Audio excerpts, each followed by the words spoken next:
In DC, for DC. DC Radio, 96.3 HD4 and DCRadio.gov. Good afternoon, good evening, and good night. This is Charles Kirkland coming to you with another episode of our Conversations series. This is one of my favorite times of the month because I get an opportunity to speak with someone who's doing some really, really great work out in the field from our city. And so the Filmmaker of the Month for this month is a woman who's the executive director for the Center of Environmental Filmmaking and a professor of film and media arts. She brings 30 years of filmmaking experience to the center and to the classroom. She's made movies for National Geographic. She's launched her own company, Blue Bear Films. She's done documentaries including Unbreathable, The Fight for Healthy Air, which came out in 2020, and The Executioner's Shadow, which came out in 2018, and Gold Mountain, which came out in 2016, which is just some of the wonderful work that she's done. She's been all over the world, done lots of documentaries, and I'm super excited to have her on the show today. I have with me Maggie Burnette Stogner. Welcome to the show. Thank you so much, Charles. It's really a pleasure and an honor to be here. Well, I think the honor is really all mine because, like I said, this is my favorite time of the year where I get to talk to people who are in our city doing wonderful work. And you've done wonderful work for an extremely long amount of time. So the question begs to be asked, what does it mean to you to be named the Filmmaker of the Month? Well, like I said, it's just an honor. I mean, it's really, I have been around a long time, and through those kind of zigzags of doing documentary and some feature and immersive museum work and more documentary, you get exposed to a lot. And I think at the end of the day, I realized just how incredibly fortunate I am to have been able to have the journey I've been on. It's as much about learning all the time as it is about teaching for me at this point. It's a continuous journey of excitement and just really, you can't make this stuff up. I mean, you just go places, you meet people, you experience things. It's really exciting. And to be recognized as Filmmaker of the Month is just, wow. I mean, thank you so much. Well, you're certainly welcome. I did an interview the other day with a woman who was the director of photography for Billie Eilish's new documentary. And she really immersed herself into the film before they even knew who Billie Eilish really was, so that they could document her journey. And they were just blessed that she became a superstar, I suppose. Have you ever started a documentary that you just kind of felt like it really wasn't going anywhere? Or do you get these things and you say, we're going to go from beginning to end and this is what how does the process work for you? Oh, I think one of the things that I really appreciate about documentary is the serendipity and kind of the spontaneity and that you have to think on your feet. You have to be flexible because you do your homework, you do your research, you have an idea of the film you're going to make, and then you get there and it's never the same as what you think it is ever. I mean, and that's the beauty of it. That's the fun of it. And you just stay with your story instincts to really follow the story that you know is going to be the strongest. I mean, it's... I mean, when I first got out of film school, I had this interesting experience. I worked on one of John Bon Jovi's very first music videos. I didn't even know what a music video was, really, I mean, and who knew if he was going to become a star or not, but the story instinct and what I learned from that experience was that the director, halfway through, it wasn't working, and he rewrote the story. Put everybody on hold. We're all waiting, standing by, big, set, Hollywood director. I mean, Hollywood cinematographer, this director from New York. And everything was put on hold because he just knew the story wasn't working. So he rewrote the story and it turned out great. It's for his song, She Don't Love Me. way back. But that was such, and that's the kind of thing you learn every single project you do. You learn to follow your story instincts. You learn to really connect with the people you're making the film about, and see where it goes. There's a story in there somewhere. You just got to massage it and get it to come out the way it needs to be told. Yeah, and be true to the people that you're telling it about, and really get to know them, put yourself in their shoes, so that you're not just kind of bringing in your outside perspective and grabbing the story that you had this kind of preconceived notion about, So I think where you find the real gems in documentary is that connection, that real, kind of authentic connection with the people you're making the film about. All right, let's talk about your latest film, the one that's going to be at the Environmental Film Festival this year, and right here in DC, of course. It's a 30-minute film called Unbreathable: The Fight for Healthy Air. Tell me what inspired you. Why did you want to do this film? Yeah, so a couple of things. It actually premiered last year in the DC Environmental Film Festival in June, in the middle of the pandemic, right? So we were thinking, how in the world are we going to premiere this film? And DC Environmental Film Festival is just, they're amazing. What an amazing group of people. And so we premiered it virtually. That was a whole new experience. Yeah. And then we showcased it again just in March of this year when during the festival. So, it's what we set out to do with this is that it was the 50-year anniversary of the Clean Air Act last year. And who knows what the Clean Air Act is, right? I mean, it's 50 years old. Why would anybody know?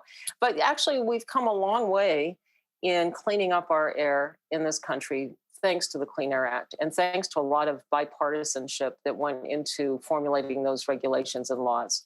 But unfortunately, there's still almost half of the people in the United States live in areas with unhealthy air. So there's a really strong environmental justice story to be told that's current. So we really wanted to engage people in informing them what the Clean Air Act is, and then really kind of engaging, motivating, activating people to civic engagement, community engagement, to really understand that there's a lot more that needs to be done to achieve healthy air for everybody. Mm-hmm.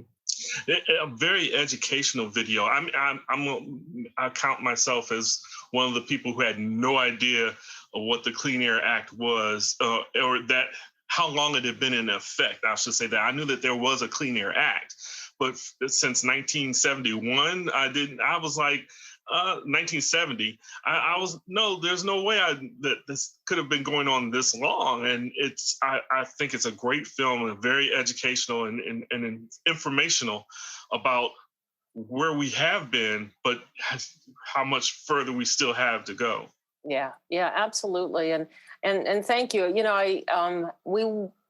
We didn't intend it just to be 30 minutes. We thought it was going to be longer, but our final shoot was in March of last year. It was right when the pandemic hit, and we had to shut down, and we thought, let's just go for this, because there's such a need for people. It was in the election year. There's a need for people to understand that they have power, that you can have power through voting, that you can have power through coming together with your community and having a voice. And I think, that's again, the beauty of documentary is it really helps. It helps inspire people. It helps provide a catalyst for conversation and for action. And so that's what we really had hoped to do with this. And in this weird, bizarre virtual world of ours, it really has taken off. I mean, in ways that I didn't even think about in terms of different groups using it with virtual webinars, virtual screening events. It's been great. So I'm really pleased that people are able to take it and know that they can come together and feel empowered and have a voice. Well, I'm glad you said all that, because that was going to be my next question about how has the pandemic affected your ability to get this film out to be seen by people. And it, just like any other movies, I think there's more people who are seeing things now because they're stuck at home and they're like, oh, what's going on? What's on? And then they come across things like this. Where can someone see your film if they want to see Unbreathable? Yeah, so our distributor is New Day Films, which has also been around about 50 years, co-founded by Julia Reichart, who won the Oscar for Best Documentary last year for American Factory. It's a wonderful, powerful, passionate group of filmmakers. And so the New Day is just newday.com. We also have a very robust website, thanks to the film's producer, Elizabeth Hertzfeld-Kamprith, and she continues to do outreach. So it's just www.unbreathable.org. And there's environmental justice toolkits. There's recordings of a lot of our webinars. And I have to say a huge thank you to our partners, the AU's Center for Environmental Policy and the American Lung Association. And they've been using the film through their Stand Up for Clean Air campaign. And this partnership, which really started very early in development. We met weekly, still pretty much meet weekly. I mean, 2 years now. And but constantly looking at ways to use the film to get the film out there through different kinds of webinars and screening events with policymakers, with health professionals, with community activists, with interfaith environmental groups generally. So it just so if anybody wants to use the film, go on our website, www.unbreathable.org, and there's a link where you can put in a request or ask about different ways to do screenings. Well, the fight never ends. Yeah. The fight never ends. As the director for the Center of Environmental Filmmaking, what's next on your plate to talk about? I am so glad you asked. Now, actually, we're diving in already on a similar kind of film because next year is the Clean Water Act 50-year anniversary. So we're starting to lay the groundwork for that, trying to compress this really kind of complicated layers of policy and regulation and make it accessible to just a general viewer is it's challenging. So, we have to do a lot of foundational work and then just choose those right moments to really help people understand what has happened and then what the challenges still are. So I think of it as kind of a giant puzzle and, we get all the pieces together and kind of figure it out. But the most exciting part to me is really the research around stories, which stories can really represent and resonate with audiences across the country. And so we're in this really fun stage right now of talking to a lot of people, ferreting out different possible stories. It's a real collaborative process. So yeah, it's a good. So next year, this time, we hope to be premiering our Clean Water Act film. Right now, we're calling it Upstream Downriver. Oh, cool. I think that might stick. Upstream, downriver. Does that work for you? It works for me. Yeah. All right. Okay. All right. So then I look forward to having you back in a year. We can talk about you being Filmmaker of the Month again. Oh, well. Tell me about the new film, or you could just send me the film and I'll watch it and praise it either anyway. I'm sure it's going to be great. Love it. Yeah. All right. So you already talked about unbreathable.org. Is there anywhere else that if someone wanted to follow you or what you're doing or what the Center for Environmental Filmmaking, somebody has an idea they want to shoot your way, is there a way they can get in contact with you? Yeah, absolutely. So the Center for Environmental Filmmaking has been around for about 15 years, and we're really expanding and looking at different ways of storytelling. We have a research project going that really looks at how to achieve kind of a holistic approach to impact. There's so much content out there right now. It's like, how do you even get anybody's attention? So how do you really create films that really can have impact, different kinds of impact? How do you measure that? So that we have a new website. It's just www.cefimpactmedia.org. And then the center itself, we have degree programs, undergraduate and graduate, part of film and media arts, but with a specialty in wildlife environmental filmmaking. And that's just www.environmentalfilm.org. Easy. So, and I can be reached through that too. So yeah, I hope people will look into it. We have different experiential programs, Classroom in the Wild, that are open to the public. We'll continue to have those. COVID has slowed things down a little bit, but we'll continue to pick that back up later this year and next year. We have one up in Maine in partnership with the Maine Media Workshop, sea kayaking. So how do you film? Well, you're on a sea kayak, challenging, but a lot of fun. So that one's at the end of August. And so again, information is on our website, environmentalfilm.org, and people can check out all our different programs. All right. Well, thank you for coming on the show today. I really encourage everyone to, if they get a chance, go get Unbreathable, and you'll be changed. It will change you. It's very good film. I thank you again, Maggie, for coming on. One more second to shout out if anything you would like to talk about real quick, or do you think you got it all?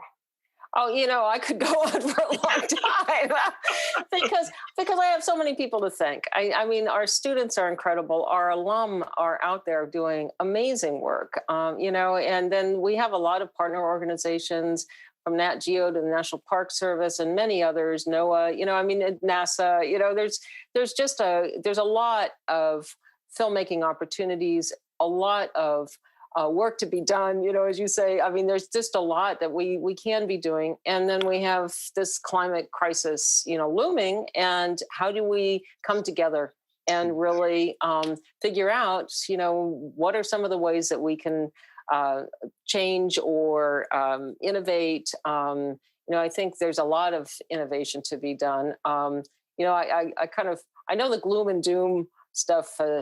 It creates a certain sense of urgency about our climate crisis, but I think it's really about finding solutions. So how do we come together to find solutions? And I think film is a really excellent way to engage people in that kind of discussion and innovation. So yeah, I mean, I really could go on forever because this is energizing work, and but we don't do it a lot alone. It's a very collaborative way of coming together and telling stories, sharing our stories, building community, and finding those solutions that really help our planet become a healthier place to be. And so there's a lot going on. Yeah. Well, thank you again, and congratulations for being the Filmmaker of the Month. I look forward to seeing you again real soon. Yeah, thank you so much, Charles. Really, I really appreciate this so much. It is such an honor, and there's so much great work going on in DC, and DC is so supportive. Women in Film and Video. Wow, what a great organization. I mean, Docs in Progress. We really are very, very fortunate in the greater DC area to have such a strong documentary film community, and we all lift each other up. So thank you, Charles. Thank you again. In DC, for DC, DC Radio, 96.3 HD4, and DCRadio.gov.